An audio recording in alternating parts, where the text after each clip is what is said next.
Hi friends, welcome back to our channel government jobs. Vizianagaram district నుంచి ఒక notification అయితే వచ్చింది హెల్త్ డిపార్ట్మెంట్కి సంబంధించి. ఇందులో 12 రకాల పోస్టులు అయితే తీస్తున్నారు. దీని లాస్ట్ డేట్ వచ్చి 21వ తారీఖు వరకు 5 PM వరకు 5 PM లోపు సబ్మిట్ చేయాలి. 21వ తారీఖు తర్వాత మెయిన్ వెబ్సైట్ వచ్చి www.vijayanagaram.ap.gov.in లోకి ఓపెన్ చేస్తే మనకి రిక్రూట్మెంట్ కాలమ్ కనిపిస్తుంది. అక్కడ ఓపెన్ చేస్తే మన నోటిఫికేషన్ ప్లస్ అప్లికేషన్ ఫామ్ రెండు కలిపి డౌన్లోడ్ చేసుకోవచ్చు.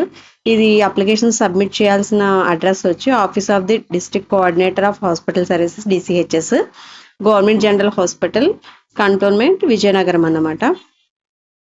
ఇవి ఏమేమి రకాల పోస్టులు తీస్తున్నారు, దానికి ఎలిజిబిలిటీ ఏంటి, రోస్టర్ పాయింట్ ఏంటి అనేది క్లియర్గా ఇచ్చారు రెన్యూమరేషన్తో సహా.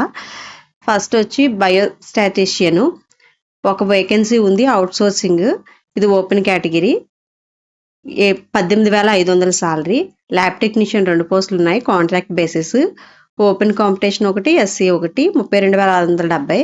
ఆడియోమెట్రీషియన్ 4 పోస్టులు ఉన్నాయి, కాంట్రాక్ట్లో ఇది. తర్వాత SC ఒకటి, బ్యాక్వర్డ్ క్లాసెస్ ఒకటి, రెండేమో ఓపెన్ కాంపిటీషను, 32,670 రూపాయలు. రేడియోగ్రాఫర్ ఒక పోస్ట్ ఉంది, contract basis, open category, 35,570 salary. Physiotherapist 2 పోస్టులు ఉన్నాయి, కాంట్రాక్ట్ బేసిస్, ఒకటి ఓపెన్ కేటగిరీ, ఒకటి SC, 35,570. బయో ఇంజనీరింగ్ ఒక పోస్ట్ ఉంది, కాంట్రాక్ట్ బేసిస్, ఓపెన్ కేటగిరీ, 54,060 రూపాయలు సాలరీ. థియేటర్ అసిస్టెంట్ 3 పోస్టులు ఉన్నాయి, అవుట్సోర్సింగ్, ఒక SC, 2 open category, 15,000 salary.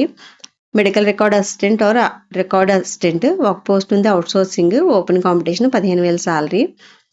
General duty attendant 10 పోస్టులు ఉన్నాయి, అవుట్సోర్సింగ్, SC ఒకటి, ST ఒకటి, బ్యాక్వర్డ్ క్లాసెస్ ఒకటి, WS ఒకటి, బ్యాక్వర్డ్ క్లాసెస్ C 2, మిగతా ఓపెన్ కాంపిటీషన్, 15,000 సాలరీ. ఎలక్ట్రీషియన్ ఒక పోస్ట్ ఉంది, కాంట్రాక్ట్ బేసిస్, 22,460 రూపాయలు సాలరీ. ల్యాబ్ అటెండెంట్ 2 పోస్టులు ఉన్నాయి, అవుట్సోర్సింగ్, ఓపెన్ కేటగిరీ ఒకటి, SC ఒకటి, 15,000 సాలరీ. ప్లంబర్ ఒక పోస్ట్ ఉంది, అవుట్సోర్సింగ్, ఇది ఓపెన్ కేటగిరీ. వీటికి కావాల్సిన క్వాలిఫికేషన్స్ కూడా ఇచ్చారు. బయోస్టాటిషియన్కి వచ్చి BA maths or BCom, BSc maths or statistician, BSc statistics or any recognized university నుంచి తీసుకోవాలి, ఇది outsourcing. Lab technician grade 2, DMLT or BSc MLT ఉండాలి. ఇంటర్ వొకేషనల్లో చేస్తే కనుక అప్రెంటిస్షిప్ 1 year ఉండాలి. APPMBలో రిజిస్టర్ అయి ఉండాలి. DMLTలో ఎక్కువ BSc MLT DMLT 2 చేస్తే కనుక ఇందులో ఎక్కువ మార్క్స్ ఉంటే కనుక అది కన్సిడర్ చేస్తారు. ఇది contract basis. Audiometrician intermediate pass అయ్యి ఉండాలి, BSc ఆడియాలజీలో డిప్లొమాలో చేసి ఉండాలి, ఇది కాంట్రాక్ట్ బేసిస్. రేడియోగ్రాఫరు CRA కానీ DMIT కానీ DRGA కానీ పాస్ అయ్యి ఉండాలి, APPMBలో రిజిస్ట్రేషన్ అయి ఉండాలి. Physiotherapist bachelor of degree in ఫిజియోథెరపీలో రికగ్నైజ్డ్ యూనివర్సిటీ నుంచి తీసుకోవాలి. తర్వాత APPMBలో రిజిస్టర్ అయి ఉండాలి, ఇది contract basis. Biomedical engineer B Tech కానీ BE BMTech MEలో బయోమెడికల్ ఇంజనీరింగ్ ఆర్ ఇన్స్ట్రుమెంటల్ టెక్నాలజీలో ఉండాలి, కాంట్రాక్ట్ బేసిస్ మీద. థియేటర్ అసిస్టెంట్ ఇది 10th పాస్ అయ్యి ఉండాలి, ఫస్ట్ ఎయిడ్ సర్టిఫికెట్ ఉండాలి, అవుట్సోర్సింగ్ బేసిస్ మీద. Medical record assistant are record assistant 10th class pass అయ్యి ఉండాలి.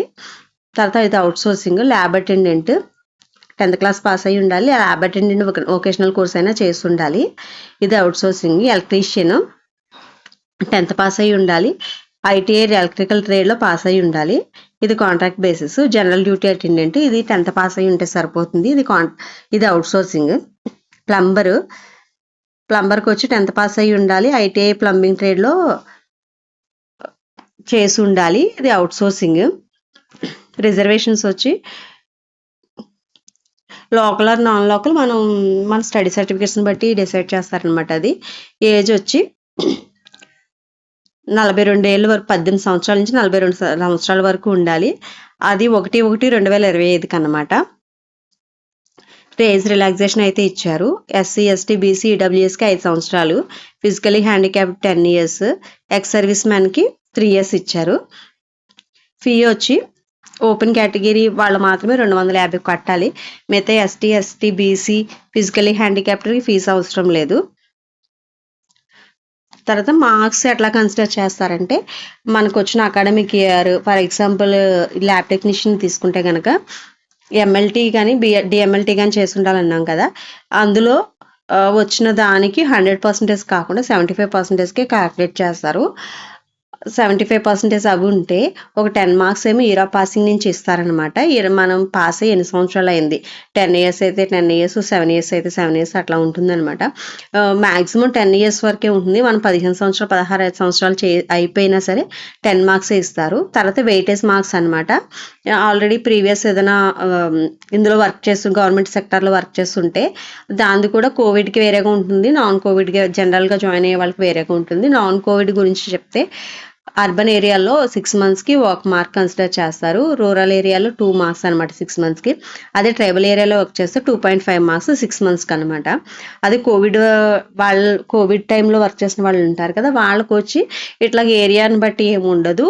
ట్రైబల్లో వర్క్ చేస్తే 6 మంత్స్కి 5, ట్రైబల్ ఏమి ఉండదు, ఎందులో వర్క్ చేసినా 6 మంత్స్కి 5 మార్క్స్ అనమాట. 12 మంత్స్కి అంటే 1 ఇయర్కి 10 మార్క్స్, 1.5 ఇయర్కి 15 మార్క్స్ ఇచ్చేస్తారు. మెయిన్గా సర్వీస్ సర్టిఫికెట్ పెట్టుకోవాలి వీళ్ళు, అపాయింట్మెంట్ ఆర్డర్ పెట్టుకోవాలి.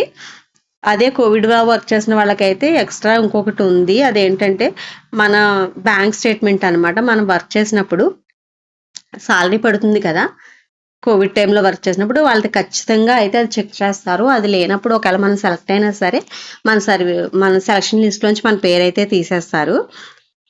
టెన్యూర్ ఆఫ్ అపాయింట్మెంట్ డీటెయిల్స్ అంటే అది ఇనిషియల్గా 1 ఇయర్కి తీసుకుంటున్నారు, తర్వాత రెన్యువల్ చేస్తే చేస్తారు.